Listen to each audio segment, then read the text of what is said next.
guys, this is Miss Turner in the library, and I'm going to do a quick tutorial on how you can sign in and start using SORA, which is our online library app where you can check out ebooks and audiobooks to listen on your phone, tablet, or right on your Chrome browser.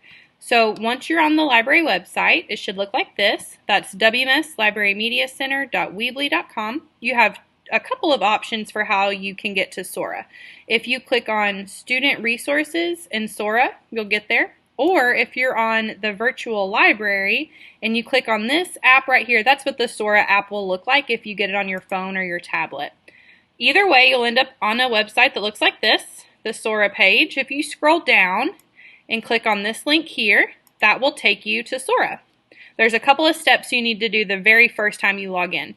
First, you'll say my school is El Dorado School District. Sign in using El Dorado School District.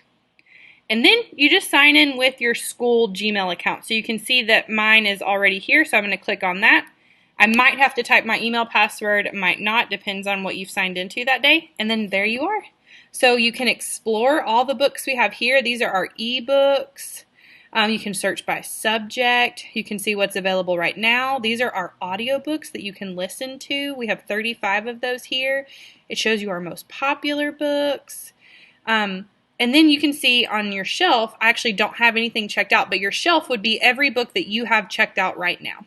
When you are looking at a book, like let's say I want this Dinosaur Boy. This is a really popular one. So I'm going to say I want to borrow it.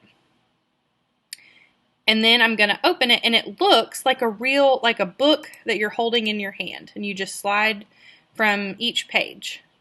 You can read this on your tablet or your phone, iPad or Android tablet. You can also do like what I'm doing right now and just look at it on your computer. So either way, if you have any questions, please don't hesitate to reach out to me. My email address is here on the Contact Us page. You can email me. Your parents can call the school and talk to me. I'd be happy to answer any questions.